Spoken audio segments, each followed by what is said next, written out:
Welcome to కీటాక్స్. Modi హయాంలో BJP మరో శిఖరాన్ని అధిరోహించబోతోందా? ఇప్పటి వరకు సాధ్యం కాని ఫ్రాంటియర్ని గెలిచి చూపించబోతోందా? మోడీ హయాంలో సాధించబోతున్న ఆ పొలిటికల్ మైల్ స్టోన్ ఏంటి? దేశవ్యాప్తంగా ఆ ప్రభావం ఎలా ఉండబోతోంది? డీటెయిల్గా చూద్దాం. అంతకంటే ముందు మీరు కీటాక్స్ని సబ్స్క్రైబ్ చేయడం మర్చిపోకండి.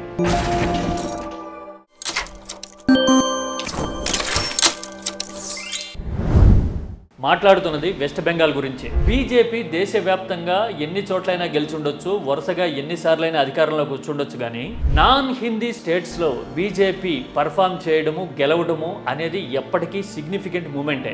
మరీ ముఖ్యంగా బెంగాల్ లాంటి రాష్ట్రంలో బీజేపీ గెలిచే పరిస్థితి రావడము అంటే దేశవ్యాప్తంగా ఒక కొత్త మొమెంటం సిద్ధమవుతున్నట్టు అనే విషయాన్ని అర్థం చేసుకోవాల్సి ఉంటుంది. కావాలంటే చూడండి, 7-8 ఏళ్ల క్రితమే బెంగాల్కి సమీపంలో ఉండే త్రిపురలో గెలవగలిగిన, అక్కడ వామపక్ష కూటమిని ఓడించి అధికారంలోకి రాగలిగిన బెంగాల్లో మాత్రం పట్టుబిగించేందుకు బీజేపీ యాతన పడుతూనే ఉంది. 40% పైగా ఓట్లు సాధించిన కాన్ఫిడెంట్గా అధికారంలోకి వస్తాము అని చెప్పే పరిస్థితి లేకపోయింది ఇప్పటి వరకు.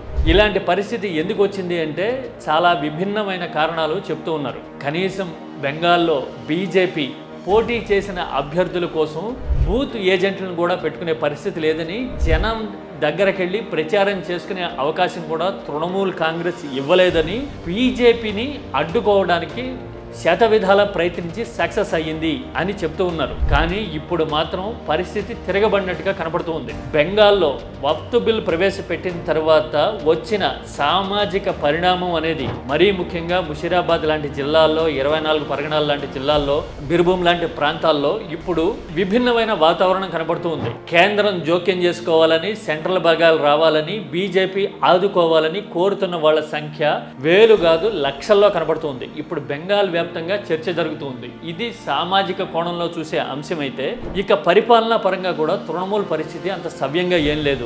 25,000 టీచర్ పోస్టుల రిక్రూట్మెంట్ని తప్పుబడుతూ సుప్రీంకోర్టు కొట్టివేయడం అనేది నిజంగా ఒక పెద్ద షాక్. టీచర్ రిక్రూట్మెంట్ అనేది కేవలం ఉద్యోగాలకు సంబంధించిన విషయం కాదు, ఆర్థిక పరిస్థితులకి, అంతకుమించి రాజకీయ భావజాలానికి సంబంధించిన విషయం బెంగాల్లో. నిజానికి టీచర్ రిక్రూట్మెంట్ స్కామ్ లాంటి వాటిలో ఎదురు దెబ్బలు తగిలిన తర్వాత రాజకీయ పార్టీలు కోలుకున్న దాఖలా లేదు.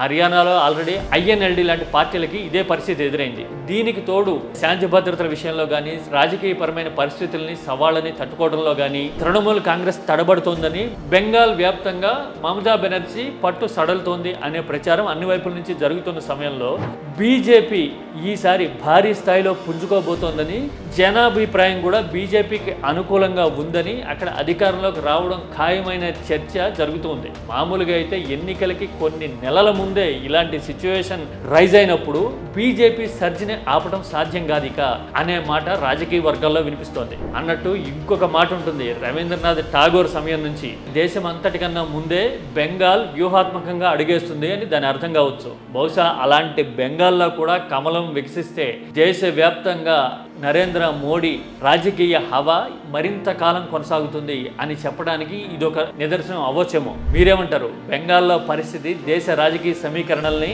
మరీ ముఖ్యంగా సౌత్లో బీజేపీ ఫార్చ్యూన్స్ని ఎలా ప్రభావితం చేసే అవకాశం ఉంటుంది? మీ అభిప్రాయాన్ని కామెంట్లో చెప్పండి. Don't forget to subscribe కీటాక్స్.